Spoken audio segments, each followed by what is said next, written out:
No caso, a Sputnik da Rússia, que já está sendo utilizada por mais de 40 países com eficácia comprovada em mais de 91%. Já assinamos um contrato de compra.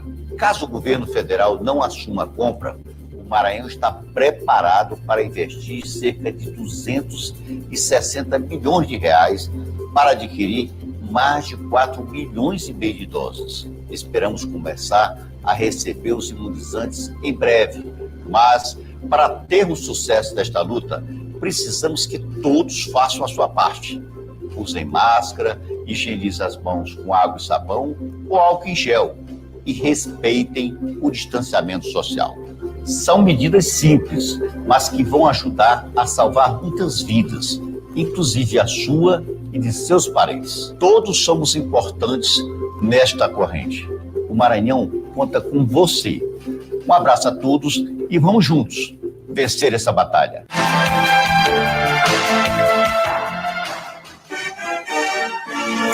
Comunicação interativa com credibilidade.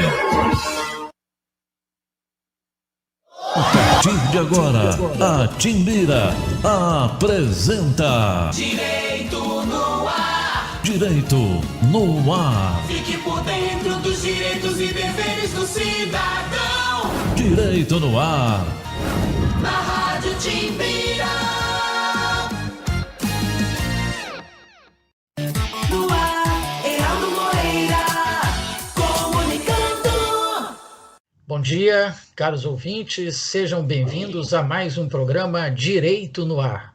Uma ótima manhã para todos que estão sintonizados na Rádio Timbira do Maranhão. Eu sou Heraldo Moreira e a partir de agora vocês estão convidados a acompanhar o nosso programa que traz as principais notícias do universo jurídico e que marcaram a semana. Lembramos que este programa é fruto da parceria entre a Rádio Timbira, a Associação dos Magistrados do Maranhão e o Instituto Mérito. No programa de hoje, nós vamos analisar o resultado de uma pesquisa realizada pelo Instituto Econométrica, junto aos magistrados do Maranhão, cujos resultados revelam dados bem interessantes. Um deles é que a magistratura maranhense da atualidade é vocacionada para questões sociais e preocupada com o direito das minorias.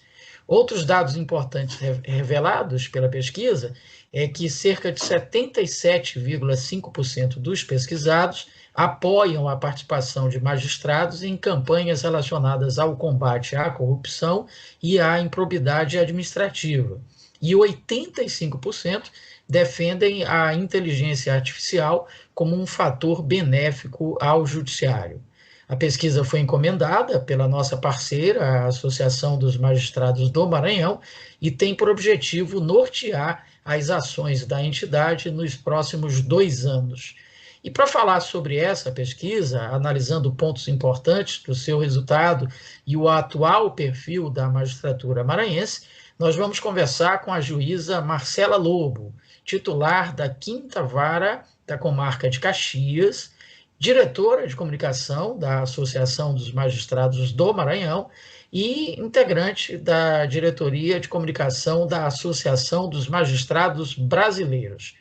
Bom dia, doutora Marcela Lobo, seja bem-vinda ao Direito no Ar. Bom dia, Heraldo. Muito obrigada pelo convite. Eu queria só iniciar fazendo uma correção, uma pequena correção.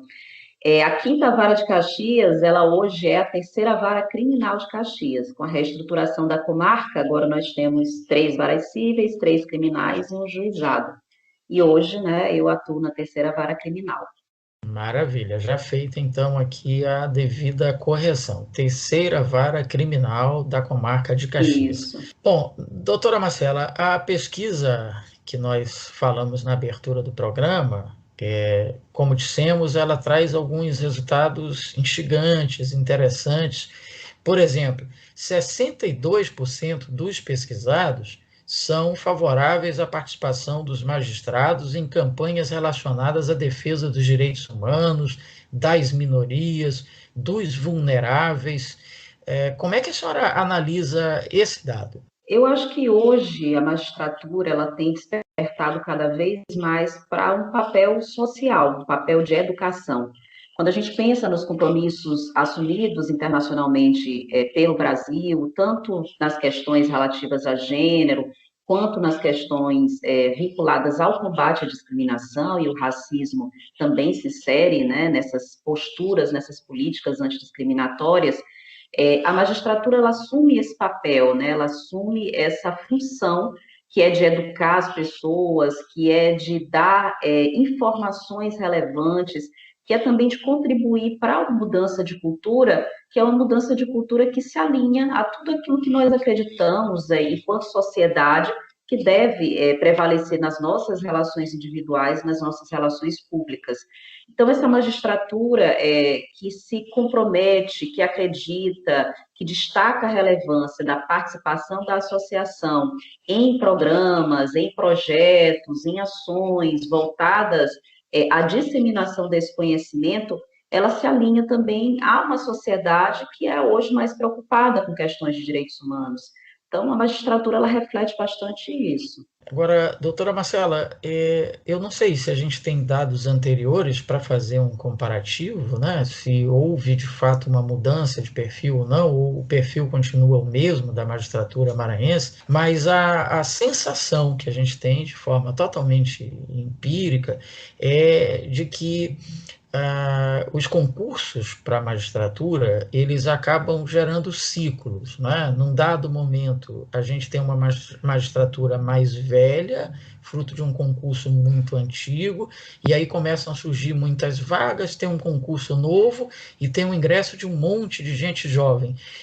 Seria isso mesmo? Há esses ciclos, e esses ciclos influenciariam no resultado de uma pesquisa? Se hoje nós tivéssemos uma magistratura maranhense mais experiente, mais velha, composta de juízes mais idosos, o resultado talvez fosse diferente? Não, eu acredito que essa é uma opinião não apenas formada por esses novos magistrados, ou esses magistrados que ingressaram nos últimos concursos, mas ela também é uma opinião compartilhada por magistrados que estão há longo tempo na carreira.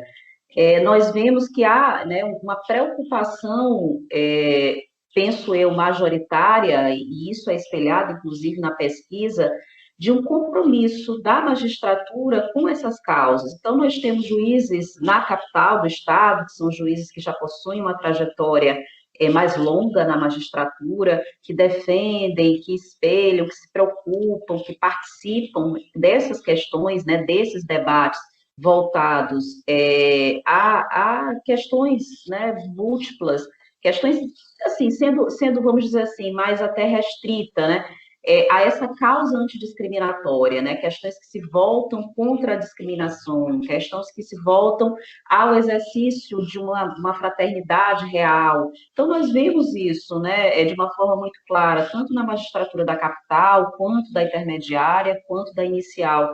Então, eu acho que hoje, né, a cobrança até de matérias voltadas a direitos humanos, uma formação que é uma formação que se exige mais humanizada da magistratura para o ingresso, para o concurso público, como também no curso de formação. Tudo isso contribui para que se tenha uma visão mais plural da sociedade, né? Uma visão que contempla todas essas diferenças e que enxerga na magistratura, dentro dos limites que nós possuímos, é claro, mas que enxerga na magistratura um agente de mudança, um agente que permite, né, fazer também alterações na sociedade, que permite influenciar de uma forma positiva nessa mudança de cultura.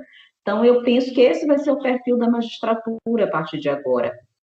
Nós temos, por exemplo, né, a título exemplificativo, no final do ano passado, o CNJ editou uma recomendação que estipula aos tribunais a necessidade de uma formação em direitos fundamentais com perspectiva de gênero. Essa formação com perspectiva de gênero, ela é voltada inicialmente, né, com alguma prioridade a juízes que atuam na causa de violência doméstica, aos juízes que substituem também nessas varas, mas ela também é voltada para todos os juízes, porque de uma forma ou outra, no maior ou menor grau, você acaba atuando em processos que demandam alguma perspectiva de gênero. Então, nesse sentido, existe ali uma preocupação da Infam, uma preocupação do Conselho Nacional de Justiça, uma preocupação das escolas da magistratura, e eu acredito que esse perfil, né, de um juiz mais humanista, de um juiz mais atento a essas demandas sociais, ela vai perdurar na magistratura e nas demais carreiras como um padrão, né, como algo que vai se perpetuar, que vai perdurar, que vai, inclusive, ser o norteador das condutas e das atuações de hoje em diante. Então, a pesquisa reflete bem essa preocupação com essa formação do magistrado, que é uma formação inicial e também uma formação continuada, e que hoje é intergeracional, né? Todos os juízes estão submetidos a essa capacitação, estão convidados a se capacitar, estão estimulados a se capacitar em todos os momentos da carreira. Doutora Marcela Lobo, a senhora tem conhecimento de pesquisas similares em outras unidades da federação, na Justiça Estadual e também na Justiça Federal? Existe uma pesquisa que foi conduzida há alguns anos pela ANB, inclusive cujos resultados estão publicados no site. Ano passado teve uma seleção de artigos voltados à especificação de dados dessa pesquisa, que também retrata certas posições da magistratura, né? A magistratura que se quer, a magistratura que se espera, qual é a visão, né? Qual é esse raio-x da magistratura naquele momento e qual é a magistratura que se deseja para o futuro. Quem somos, né? Mais ou menos esse o título da pesquisa. Existem vários artigos, inclusive, com esse detalhamento. Essa é uma das iniciativas, né, que eu conheço. A JUF também já fez algumas pesquisas para os seus associados, também para tentar fazer um raio-x, um detalhamento de como pensam os associados, o que desejam os associados, quem são esses associados. E isso, é claro, né, tem sempre a sua importância para até o planejamento das ações da associação, e também para que a sociedade conheça melhor quem são esses juízes, né? Em relação à pesquisa da ANB, como a ANB congrega diversos associados de vários ramos, várias carreiras distintas, ali se verifica uma predominância da manifestação de juízes estaduais. Mas existem pesquisas também conduzidas pela JUF, né, com juízes federais, e acredito até que pela ANAMATRA. Assim, eu nunca pesquisei, mas se existe, né, se está lá disponibilizado, mas acredito que exista, sim, pesquisas conduzidas com magistrados trabalhistas sobre, né, enfim, esse raio-x, né, esse perfil geral dos associados e como pensam seus associados a respeito de questões que são constantemente submetidas ao seu conhecimento. Agora, doutora Marcela, pesquisa, em regra, ela pode conter algum tipo de viés, né? Ainda que não seja uma pesquisa científica, seja uma pesquisa meramente estatística como essa. Um viés que poderia ser apontado por alguém que queira rebater os dados obtidos nessa pesquisa é de que ela foi feita só entre os associados da Associação dos Magistrados. É isso mesmo? Ou, caso seja, o número de associados representa uma maioria dos magistrados maranhenses? Para a gente dividir essa pergunta, na verdade, em dois momentos, né? O número de associados da Associação dos Magistrados, ela representa a maioria dos juízes maranhenses. São poucos os juízes que não estão associados. Então, nós temos aí um recorte, né, substancial da magistratura. Dentro, né, desse universo de juízes associados, aqueles que responderam a pergunta, a pesquisa, representam mais de 50%. Então, existe aí um recorte razoável de como pensa a magistratura do Estado do Maranhão. Sobre essa questão do viés, ela existe, na verdade, em qualquer pesquisa científica, porque não há como você construir conhecimento desprovido de preconcepções, né? Nenhum conhecimento ele vai ser neutro. As escolhas, inclusive, feitas, quando você vai escolher perguntas que vão ser formuladas, como essas perguntas vão ser formuladas, a metodologia utilizada, tudo isso vai revelar, de alguma forma, quais foram os critérios elegidos. A diferença de uma pesquisa científica é que você precisa fazer uma descrição da metodologia de uma forma mais transparente, né? Você precisa ali explicitar todas as razões e todos os instrumentos utilizados para se chegar àquela conclusão, mas aquela conclusão ela sempre vai ser possível de ser revista, de ser rebatida, de ser questionada, e isso faz parte do crescimento, né, científico. O que a gente tem agora, na pesquisa da associação, realmente é um recorte estatístico.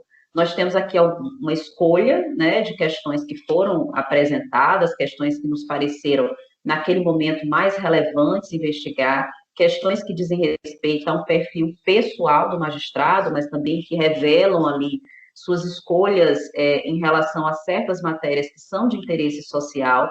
Elas não revelam, essas perguntas não revelam como o magistrado vai julgar no caso concreto, até porque há aqui uma preocupação com o anonimato, né? Nós não sabemos, nós sabemos quem respondeu, né? O presidente sabe, mas nós não sabemos como as pessoas responderam. Então, existe aqui uma preocupação com o anonimato. Isso não revela como o juiz, no caso concreto, vai julgar, mas dá à sociedade uma noção de que a magistratura do Maranhão hoje tem essa atenção e tem essa preocupação com as causas sociais, com questões que são questões que afligem a sociedade, que tem também o desejo até de se capacitar mais nessas questões, estudar mais essas questões, que vai defender, né, defender no sentido de apoiar iniciativas voltadas às soluções dessas questões sociais. Então, para mim, o que revela aqui é que a magistratura ela está, de fato, inserida em uma realidade, como se espera que ela esteja inserida, que ela conhece essa realidade, que é também uma expectativa que se tem em relação à magistratura. Então, os juízes maranhenses, juízes e juízas maranhenses, são pessoas que conhecem a realidade que estão inseridos e se preocupam com ela. Eu acho que essa opinião registrada na pesquisa revelada, que revela a opinião da maioria dos associados, que por sua vez é a maioria dos magistrados, ela é bastante significativa. Mas para que a gente possa ali fazer outros recortes e descobrir outros vieses, né, e talvez especificar melhor alguns temas, aí de fato precisaria ter, né, uma metodologia científica diferenciada, para que se pudesse, eventualmente, questionar ou, enfim, né, apresentar conclusões diversas. Doutora Marcela, a senhora mencionou numa resposta anterior que o CNJ, o Conselho Nacional de Justiça, ele, de certa forma, ele estimula que a magistratura tenha esse olhar, esse pensamento sobre a diversidade, sobre as minorias. Ok, mas ao mesmo tempo a gente sabe que o CNJ ele faz restrições a que os magistrados se posicionem, pelo menos publicamente, sobre esses assuntos.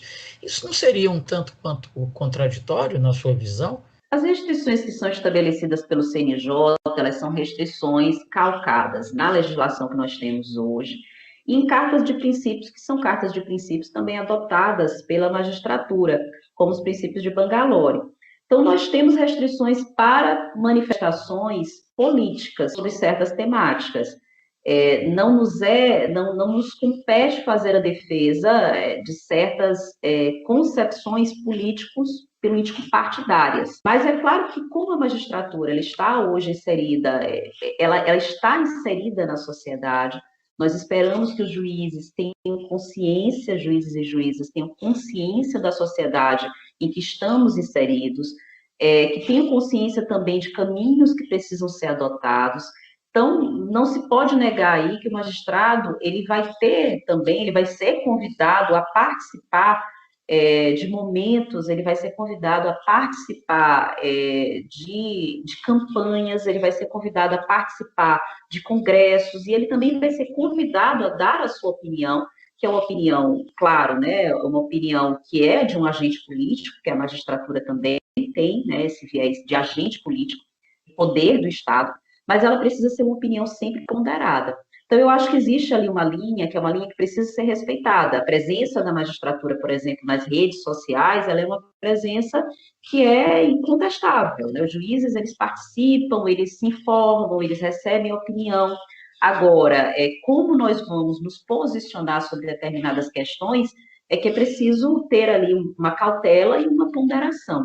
O que o CNJ faz é estimular, é incentivar e é construir também um ambiente em que a magistratura esteja, vamos colocar aqui, que esteja mais preparada para decidir sobre certas questões a partir do momento em que ela recebe aquele conhecimento. Então, não dá, por exemplo, para negar que existem questões relativas a uma camada, né, um grupo representativo de cidadãos que são, e cidadãs que são minorizados, são mulheres, né, são populações LGBTQ+, são pessoas, né, pretas e pardas. Então, todas essas nuances de conhecimento a respeito desses grupos, elas precisam ser apreendidas e compreendidas, até para que as decisões judiciais que eventualmente cheguem, que sejam demandadas da magistratura, elas possam ser adequadamente fundamentadas, elas possam ser decisões que tenham coerência com o conhecimento que vem sendo produzido sobre essas questões, que tenha coerência com as necessidades, que tenha coerência com a realidade. Então, para mim, né, assim, a minha interpretação do que o CNJ estimula é isso. Ela estimula que o juiz tenha mais conhecimento, ela estimula que o juiz esteja preparado, ela estimula que o juiz conheça a sua realidade. E conhecer a sua realidade é também reconhecer-se como parte dela, emitir, né, algumas ponderações, mas ali ter esse cuidado de manter essa postura de imparcialidade que a sociedade espera do magistrado. Não só de imparcialidade, como também de independência, né? O que a sociedade deseja é que a magistratura seja independente, que ela demonstre essa imparcialidade e que, com isso, ela esteja ali preparada e que emane essa confiança que a sociedade espera encontrar nesse poder. E aí eu acho que, à medida em que o CNJ estimula, as escolas da magistratura também vão preparando seus magistrados, a sociedade vai também crescendo em confiança em relação àqueles juízes. Doutora Marcela Lobo, a senhora falou também, numa resposta anterior, que os juízes eles recebem uma formação inicial, após aprovados na carreira, mas também que essa formação é continuada. Para alguns isso pode soar como uma surpresa, porque muita gente, e esse programa está servindo inclusive para isso, para desmistificar algumas coisas, com relação à magistratura, muita gente imagina o seguinte: o juiz precisa estudar muito para passar no concurso, mas depois que passa não precisa estudar nunca mais. E com essa sua resposta ficou claro que não é bem assim, né? Não é. Assim, existem. Como funciona, né? Até para a gente poder fazer uma explicação mais estruturada de como funciona a carreira da magistratura. De fato, para você passar no concurso, você precisa estudar bastante, né? E aí você passa por uma série de provas, né? Uma série de etapas, que são etapas que fazem uma avaliação do conhecimento, um conhecimento acumulado, então existe aí um aspecto quantitativo, também um conhecimento desenvolvido, um conhecimento que hoje, né, nas provas da magistratura, tem esse conteúdo humanista muito presente.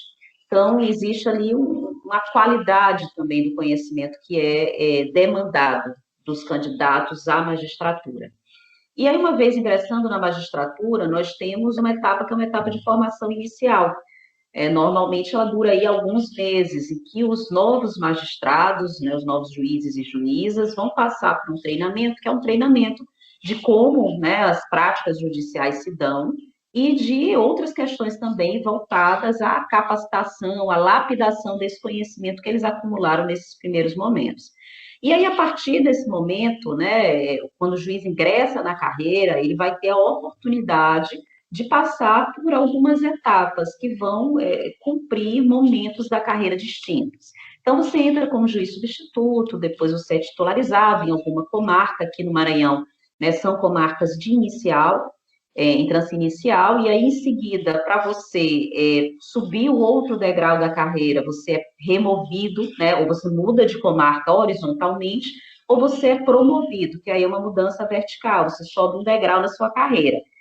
Depois da entrância intermediária, nós temos a entrância final, que também, né, requer ali uma avaliação de critérios. E, por fim, né, quando o juiz já está na final, que aqui em São Luís, né, nós temos juízes na comarca da Ilha, que São Luís, Raposa, São José de Ribamar, Passo do Lumiar, e nós temos alguns juízes de final também, Imperatriz, Caxias e Timon. Aí você tem a possibilidade de ascender ao Tribunal de Justiça. Então, a estrutura da nossa carreira é basicamente essa. Para que você possa passar nessas etapas, né, para que você possa ascender verticalmente, você possa sair da inicial para ir para a intermediária, ou da intermediária para a final, ou da final para o Tribunal de Justiça, existem algumas exigências que são critérios objetivos, entre eles ter cursos de formação. Então, os cursos de formação, eles são oferecidos pelas escolas.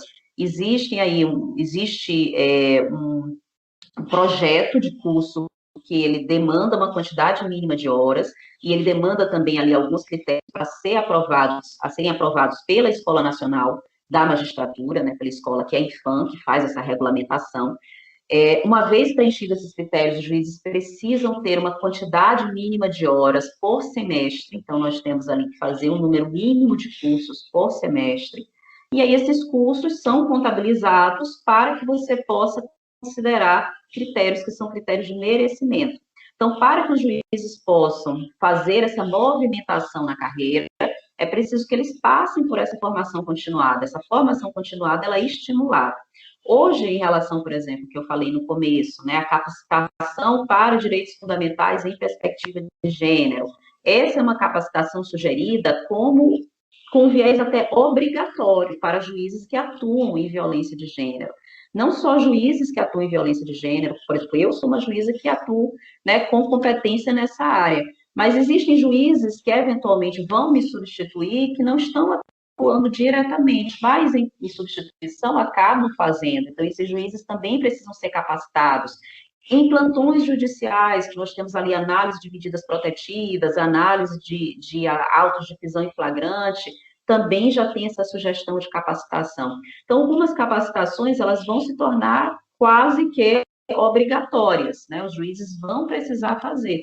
Então, existe uma preocupação, de que o juiz esteja constantemente estudando, que esteja constantemente frequentando cursos que o preparem para compreender os desafios da área em que ele ou ela vão atuar. Então, seja aí numa perspectiva de gênero, seja em questões de processo civil, seja fazenda pública, seja racismo, todas essas matérias, né, elas são contempladas nos cursos de formação, com vários cursos que são promovidos pelas escolas, para que os juízes e juízas possam fazê-los. Esses últimos 2 anos, né, em 2020, 2021, nós tivemos vários cursos em modalidade EAD, já que a pandemia nos impede de estar na mesma turma, né, na mesma sala. Então, nós temos esses cursos que são oferecidos nessa modalidade virtual. Essa é uma tendência, inclusive, né, de se manter vários cursos em modalidade virtual, porque aí o juiz já não precisa ter aquela preocupação de se deslocar da sua comarca, vir até São Luís, onde fica a sede da nossa escola, já pode fazer seus cursos lá mesmo, do local onde reside. Isso facilita, democratiza o acesso, amplia o acesso. Então, com certeza, existe essa preocupação das escolas, dos tribunais, das corregedorias, de manter juízes e juízes sempre estudando, né? Sempre se capacitando para prestar a melhor jurisdição possível. Muito bem, nós vamos fazer um rápido intervalo e já já estaremos de volta para a segunda parte dessa entrevista. Continue conosco aqui com o seu Direito no Ar. Estamos apresentando Direito no Ar. Direito no Ar. Fique por dentro dos direitos e deveres do cidadão. Direito no Ar. Na Rádio Timbira.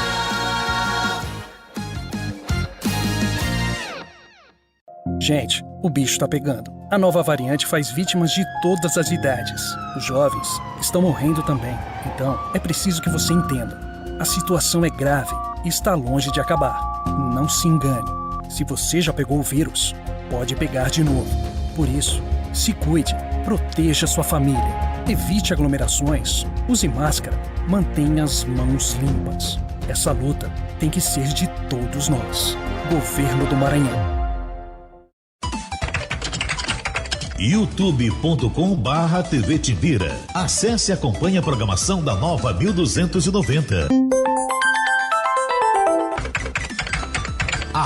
@Rádio Timbira no Facebook, Twitter e Instagram. É a Nova 1290 no seu computador ou smartphone.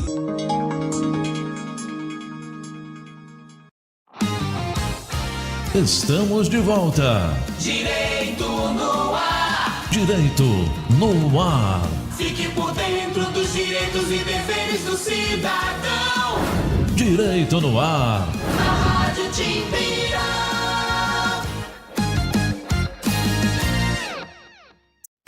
No ar, Heraldo Moreira, comunicando. Estamos de volta aqui pela Rádio Timbira, emissora do Estado do Maranhão, com o seu Direito no Ar, em parceria com a Associação dos Magistrados do Maranhão e o Instituto Mérito. A nossa entrevistada de hoje é a juíza Marcela Lobo, titular da Terceira Vara Criminal da Comarca de Caxias, diretora de comunicação da Associação dos Magistrados do Maranhão e integrante da diretoria de comunicação também da Associação dos Magistrados Brasileiros. Doutora Marcela, no bloco passado, a senhora detalhou o ingresso na carreira da magistratura, e aí, obviamente, a gente precisa questionar o concurso para o acesso à carreira da magistratura. A senhora acha que, no formato que ele é feito hoje, ele seleciona realmente os melhores candidatos, ou a gente poderia repensar uma outra maneira de fazer o concurso? Heraldo, essa é uma crítica muito recorrente, né? É muito importante, por exemplo, esclarecer. Eu sou do concurso de 2009. O concurso de 2009, ele foi, eu ingressei em 2000, ele começou em 2008, né? Ele tinha normas que eram normas diferentes das normas que hoje são aplicadas aos concursos públicos. Então, eu vou falar sobre essa temática de uma forma mais distanciada, a partir de críticas que eu vejo, inclusive, nas redes sociais.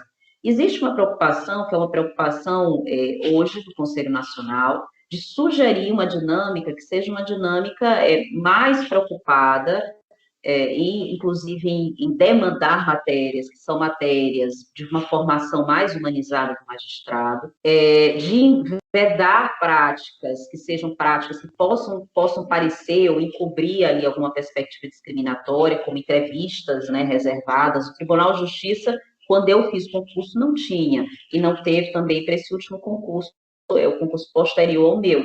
Mas alguns tribunais tinham, né, essa conduta de fazer entrevistas reservadas com magistrados e magistradas, né, candidatos e candidatas, o que dava aso, em alguns momentos, até comentários que poderiam soar comentários assediadores, numa perspectiva até moral.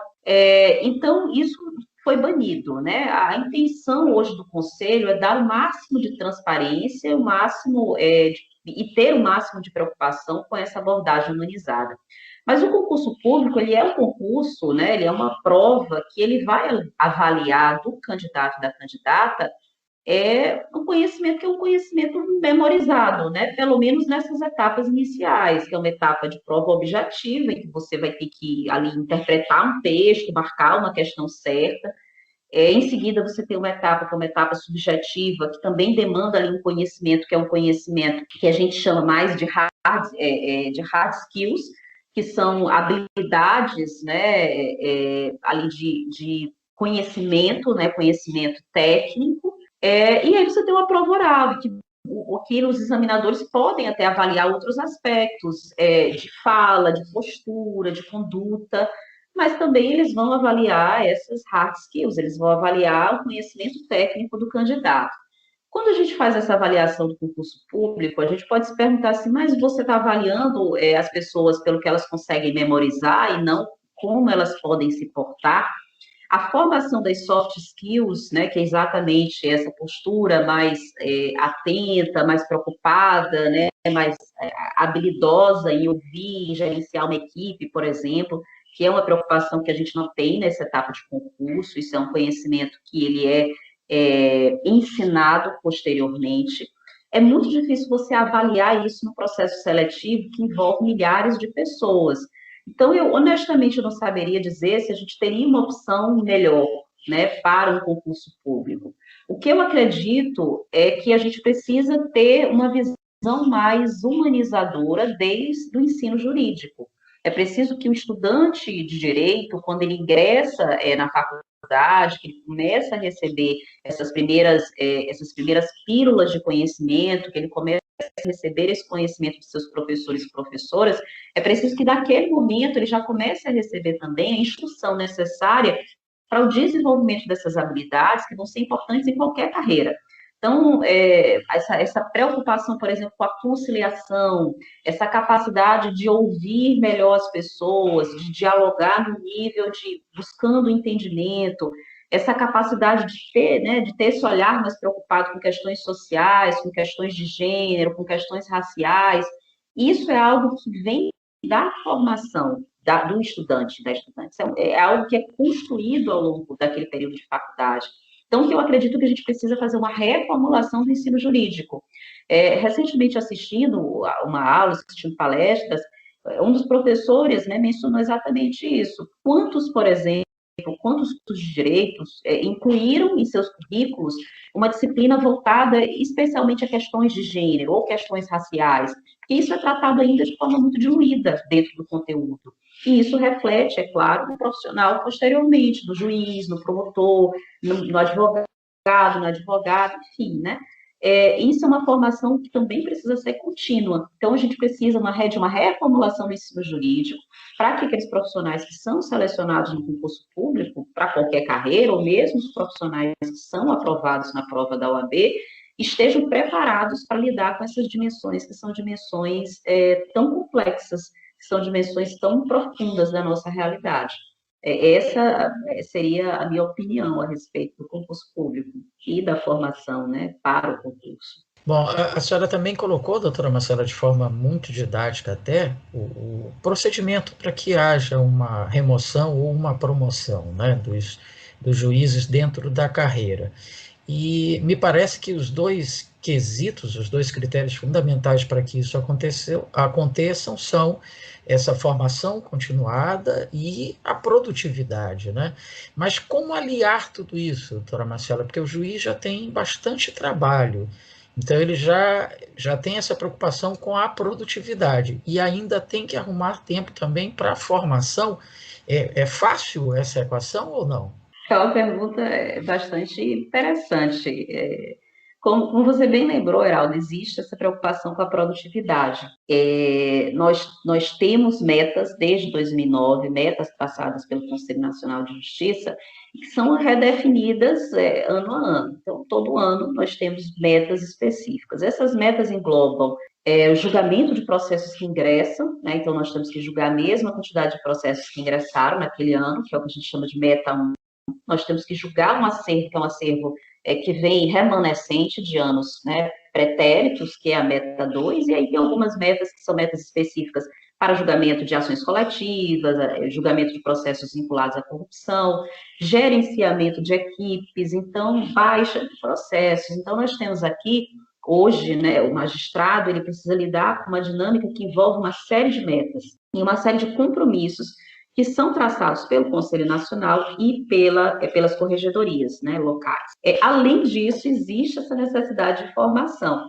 É difícil conciliar, não é fácil conciliar, porque no Brasil, de um modo geral, isso é algo que também apenas com muito trabalho e muita preocupação em alterar a dinâmica da cultura, a gente vai superar, a gente vai mudar a nossa percepção, mas no Brasil o estímulo à educação, de um modo geral, ele fica um pouco capenga, né? As pessoas ainda não compreendem, e nós precisamos compreender, isso serve para o setor público e para o setor privado, nós precisamos compreender que a formação e a continuidade da formação daquele profissional é fundamental, e que estudar também é trabalhar. É claro que, né, você precisa ter um retorno. Você, quando investe no profissional, como público, né, o setor público investe no magistrado, investe no servidor para que ele se capacite, ele espera que aquilo ali tenha um retorno para a sua jurisdição, tenha um retorno para a sua atividade. E a capacitação, né, contínua, ela dá esse retorno, porque ela permite que você tenha mais qualificação nas suas decisões.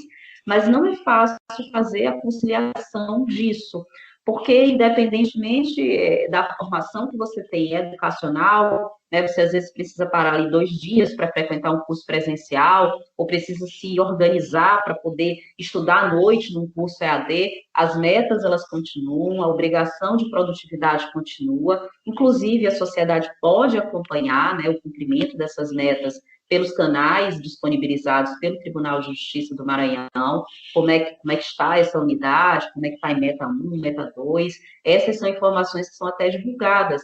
Então, é complicado, não é fácil, nem para o servidor, servidora, nem para o juiz, juíza, conseguir fazer essa conciliação. Mas eu vejo que as pessoas têm se empenhado, de um modo geral, para fazer isso acontecer, têm interesse em fazer esses cursos, gostam de estudar, e isso é que nos permite ter a expectativa de que a magistratura, né, os serviços judiciais prestados pelos servidores, né, servidores lato sensu, possam ser cada vez melhores. Bom, de repente o nosso ouvinte está perguntando assim, mas o tema da entrevista não era a pesquisa da Associação dos Magistrados? É verdade, mas é que a doutora Marcela, além dela ser muito preparada, vocês já puderam perceber isso, ela também é muito didática quando ela vai explicar qualquer coisa, tem alma de professora. Então, assim, a gente está aproveitando essa oportunidade de tirar um tempo dela para conversar sobre esse assunto da pesquisa e enxertando, claro, outras questões que são muito importantes e que precisam ser discutidas.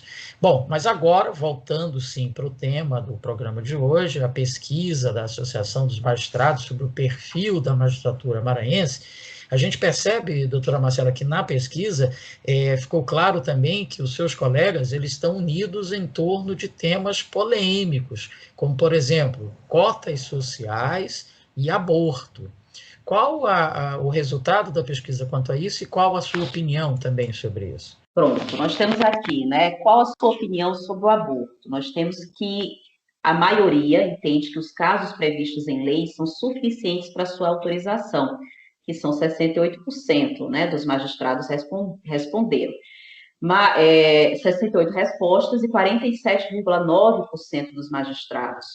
Nós temos também aqui uma segunda faixa muito interessante, que é de 28,2% dos magistrados que responderam, que entendem que esta é uma decisão que deve ser exclusivamente da mulher. E aí nós temos 15% que preferiram não opinar sobre essa questão. Em relação às cotas sociais e raciais, nós temos aqui 36% que é a favor de ambas as cotas, 28% que são favoráveis apenas às cotas sociais. Eu acho que isso é muito interessante, né? Assim, comentando a partir da perspectiva das cotas raciais e sociais. Eu acho que isso revela uma preocupação cada vez constante, inclusive existe aqui 68% dos magistrados respondendo que acreditam na existência de um racismo estrutural no Brasil. Então, a questão do reconhecimento de cotas sociais, raciais e o racismo estrutural, eu acredito que estão ali na mesma linha, no mesmo alinhamento de pensamento dos magistrados, que é do reconhecimento de que existe uma questão racial que precisa ser conhecida e enfrentada no Brasil. Existe um racismo, que é um racismo que foi construído, né, que veio de um abolicionismo, que foi um abolicionismo não adequadamente trabalhado, que fez com que questões, né, relativas ao racismo fossem introduzidas com vieses diferenciados, mas que fossem introduzidas e perpetuadas na legislação por bastante tempo. Por exemplo, né, a questão da contravenção de vadiagem, isso era uma perspectiva que foi introduzida na lei lá no passado, e a promotora Lívia Santana, do Ministério Público da Bahia, fala disso com uma propriedade, fala com um conhecimento que enfim, fenomenal, recomendo para quem tem interesse, gostaria de conhecer um pouco mais, mas fala disso, né, de como a legislação perpetuou. Então, acredito que a magistratura hoje abre os olhos para essa questão, entende que há um racismo estrutural e que esse racismo estrutural precisa ser combatido de alguma forma. Essa presença, que é uma presença... Aqui no Maranhão, inclusive, uma vez, vendo uma foto, né, uma pessoa na internet perguntou se a gente tinha uma magistratura plural, porque as pessoas na foto, né, eram de diversas cores, né, negros, pardos, brancos. Eu acredito até que no Maranhão a gente tem uma diversidade, talvez não a ideal, mas existe uma diversidade de magistrados e magistradas pretos e pardos, né? Mas essa diversidade, ela não se espelha da mesma forma no Brasil. Então, existe uma necessidade para que a gente construa uma magistratura, para que a gente construa carreiras mais plurais. não só da magistratura, mas também o Ministério Público, a própria advocacia. Nós precisamos dessas presenças dentro, né, desses espaços de poder, porque se a gente não tiver pessoas, né, que tenham vivenciado essas experiências dentro desses espaços de poder, a gente vai ter muita dificuldade de alterar, né, os status quo, a gente vai ter muita dificuldade de alterar a cultura no Brasil. Então, é fundamental que haja esse incentivo. Eu acho que o reconhecimento das cotas raciais e sociais e o reconhecimento da existência do racismo estrutural mostra muito isso. Em relação ao aborto, o que a magistratura revela aqui numa leitura inicial é que há uma satisfação com as hipóteses que estão estabelecidas na lei, que são hipóteses que permitem o abortamento, né, em situações de estupro, em situações em que há risco de vida para a mulher, e agora na situação de anencefalia, que foi estabelecida pelo STF.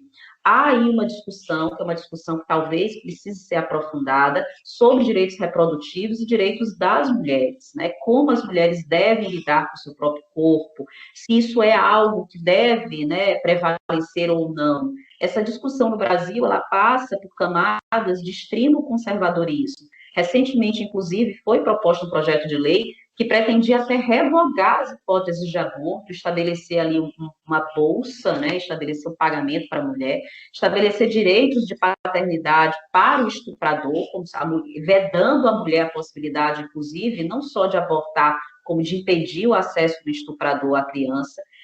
Então, aí há camadas de conservadorismo no Congresso Nacional que impedem uma discussão mais aprofundada e que também se revelam na sociedade. Eu acho que é muito interessante a gente pontuar que o delito de aborto no Brasil, apesar dele existir, ele praticamente não se submete ao rito, né, de investigação.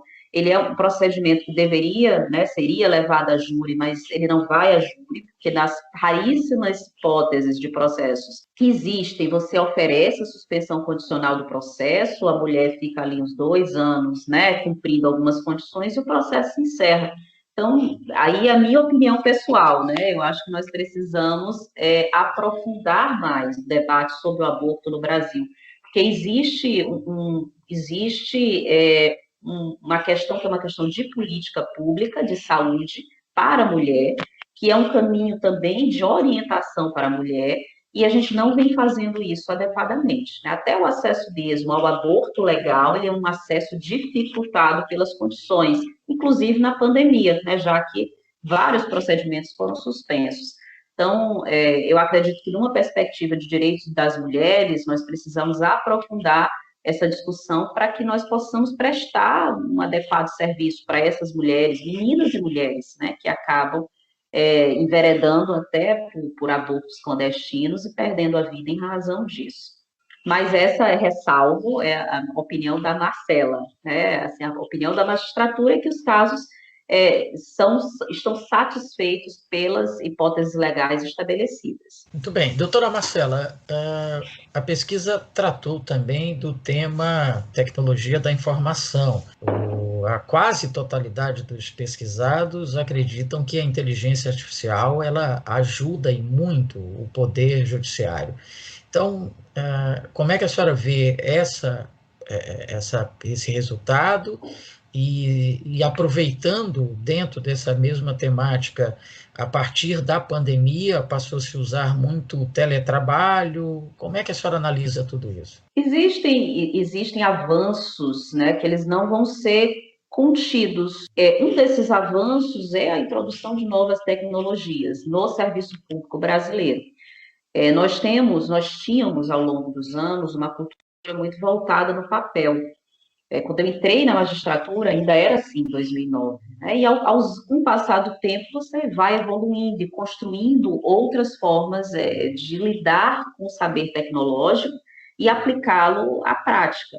Então, nós tivemos aí o advento do processo judicial eletrônico, agora nós temos o advento das videoconferências, que já existiam como previsão legal, mas se popularizaram no curso da pandemia como um mecanismo alternativo para a realização das audiências, e que eu acredito que veio para ficar. Então, nós temos, assim, a conjugação de diversas tecnologias que elas estão estabelecidas e elas vão continuar estabelecidas, né? O processo judicial eletrônico, as videoconferências, o balcão virtual, o atendimento remoto realizado por canais de mensagem, WhatsApp Business, Telegram, todo esse instrumental que ele está a serviço do Poder Judiciário para que possa servir a sociedade, vai continuar à disposição mesmo pós-pandemia. Quando a gente fala de inteligência artificial, a gente está falando, né, nós estamos falando aqui do uso de diversos instrumentos que permitem a triagem adequada de processos e até a separação desses processos de uma forma mais organizada, para permitir que o julgamento seja feito com obediência a esses critérios de uniformidade. Então, no STJ, no STF, vários tribunais já fazem uso dessas tecnologias, de forma a permitir que recursos sejam triados, que possam ser, vamos dizer assim, alinhados dentro de lotes específicos para julgamento, e isso facilita o julgamento, dá mais celeridade ao julgamento, porque ao invés de você fazer identificação manual de temáticas, você tem inteligência artificial trabalhando a favor de... A inteligência artificial no Brasil, para o uso pelo Poder Judiciário, ela tem alguns limites. Os limites são exatamente, né, a possibilidade de que a inteligência artificial inspire, né, ou seja inspirada por vieses e acabe repetindo esses vieses na prática. Então, por exemplo, a utilização da inteligência artificial para julgamentos em processos criminais, ela não vai poder ser aplicada. O processo criminal, ele é um processo criminal que ele sempre vai ser julgado por um juiz. Há algumas tentativas, já foram feitos alguns estudos, algumas pesquisas, e a gente precisa ter esse cuidado realmente, até com a reprodução de preconceitos que podem ser passados para a máquina, porque a máquina ela também é ensinada a pensar a partir daqueles estudos. Então, o processo criminal ele é um processo que vai continuar sendo julgado por um juiz, né, uma pessoa, um juiz, uma juíza. Os processos de família também vão continuar sendo julgados, mas em matérias que a gente lida com questões repetitivas, aí o aproveitamento dessa inteligência artificial pode servir ao Poder Judiciário e serve à sociedade. Porque se você tem ali uma demanda que é, por exemplo, né, estou questionando aqui um percentual específico que foi implantado. Você pode juntar todos esses processos, e aí vai ter uma discussão, claro, né, feita por juízes, mas a partir da definição de um precedente, você tem uma maior possibilidade de fazer um julgamento mais célere, né, utilizando esse precedente decidido, né, numa sessão comum. Então, a ideia da inteligência artificial servindo ao Poder Judiciário, ela passa muito por essas nuances, e ela reconhece essas particularidades. Né? Para algumas demandas, não é possível fazer esse julgamento, mas para outras ela tem uma aplicação que ajuda muito a reduzir o tempo de tramitação do processo. Doutora Marcela, além das suas atividades nas diretorias de comunicação da AMA, da AMB, lá na Vara Criminal em Caxias, nos cursos que a senhora faz, a senhora também é muito atuante no Twitter, uma das redes sociais bastante conhecida. Inclusive, pela segunda vez, nós noticiamos aqui num programa anterior, a senhora foi escolhida uma das 99 mulheres mais influentes do Twitter. E a senhora tem cerca de 20 mil seguidores. Como é que a senhora vê essa relação de uma juíza de direito com uma rede social, a interação com os seguidores, e se isso de alguma forma auxilia o seu trabalho? Eu acho, isso é uma questão que já foi discutida algumas vezes com alguns colegas. Algumas pessoas não gostam, né, ou preferem não se expor em redes sociais. O Twitter começou como uma forma de diminuir até um pouco a solidão causada pela própria carreira. Como a gente passa muito tempo no interior, longe da família, longe dos amigos, né? É uma forma de você ali se conectar, conversar com as pessoas, trocar ideias, conhecer pessoas do Brasil. Tive a oportunidade de conhecer, de conversar com pessoas que normalmente eu não falaria, eu não conheceria. Então, eu acho que as redes sociais ela tem esse potencial, um potencial muito interessante, muito bacana, de formar conexões dentro do mundo jurídico, conexões também fora do mundo jurídico. Eu acredito também que ela nos permite ter um senso melhor de realidade, porque você vê ali pessoas reais, né, reportando suas situações cotidianas. O Twitter tem essa particularidade que é do imediatismo, da conexão e da fala em tempo real. É diferente, por exemplo, do Instagram, em que você pode, né, programar postagens, e você tem uma preocupação com a estética. No Twitter não existe tanto essa preocupação estética, mas é claro que ser uma juíza numa rede social me impõe restrições, inclusive os colegas na pesquisa reconheceram a importância dessas restrições, e eu também reconheço. Acho que é fundamental que nós tenhamos restrições. Você não vai poder comentar ali casos de outros colegas, você não vai poder comentar com tanta liberdade casos em julgamento, mas eu acho que é um canal importante de comunicação do que o Poder Judiciário vem fazendo. E talvez por isso as pessoas se interessem tanto pelo meu perfil, né? Eu tenho se interessado ao longo dos anos pelo meu perfil. Ali eu comento, né, quais são as minhas angústias ao enfrentar as questões de violência doméstica, falo a respeito, né, de questões vinculadas ao feminismo, vinculadas a procedimentos judiciais envolvendo mulheres em situações de violência, porque essa, inclusive, é a minha área de pesquisa no mestrado da IFAM, no mestrado profissional da IFAM. Então, é uma oportunidade das pessoas conhecerem também as angústias cotidianas que passam os juízes no momento em que vão julgar, né, ou depois do seu julgamento, né, com as situações de dores, né, dos seres humanos que aportam o Poder Judiciário. E é importante que as pessoas criem uma conexão, que elas criem essa conexão mais próxima também, que elas vejam quem é o juiz, né? O juiz não é só aquela pessoa distante, né, inacessível, é alguém que também, enfim, assiste, né, TV, assiste Big Brother, vê séries, lê livros, gosta de música, tem um hobby. Então, eu acredito que ter essa visão mais plural do que contempla ser um juiz, ser uma juíza, é algo que nos fortalece enquanto instituição. Faz com que as pessoas consigam compreender, inclusive, nesse período de pandemia, as angústias que os profissionais têm sentido, elas são compartilhadas por todos. Então, quem tem filhos, né, sendo juiz, juíza, advogado, advogada, médico, médica, tem passado pelas mesmas angústias. Quem está em home office também com todas as dificuldades. Quem está, quais são os problemas, né, vinculados a esse trabalho à distância, como é que a gente vai se adaptar a essa nova realidade. Então, como espaço de troca, como espaço de comunicação, como espaço até de informação das atividades, das ações que nós temos realizado, eu valorizo muito essa ocupação do espaço das redes sociais. Uma ocupação ordenada, uma ocupação cautelosa, uma ocupação respeitosa dos limites que os juízes e juízas têm, mas eu acredito muito que a gente precisa ocupar esses espaços, né? Precisa se relacionar com a sociedade. Doutora Marcela Lobo, muito grato por sua entrevista, foi muito bom contar com a sua presença em nosso programa hoje, trazendo aos nossos ouvintes informações bem interessantes sobre o perfil da magistratura moderna, sobre outras questões correlatas, e sempre com esse olhar voltado para o futuro. Fica o espaço agora para a sua despedida e considerações finais. Geraldo, muito obrigada pelo convite. Para mim foi um grande prazer estar aqui, né? Um grande prazer para a associação também ter essa parceria, ter esse espaço que a gente pode conversar, se aproximar também das pessoas.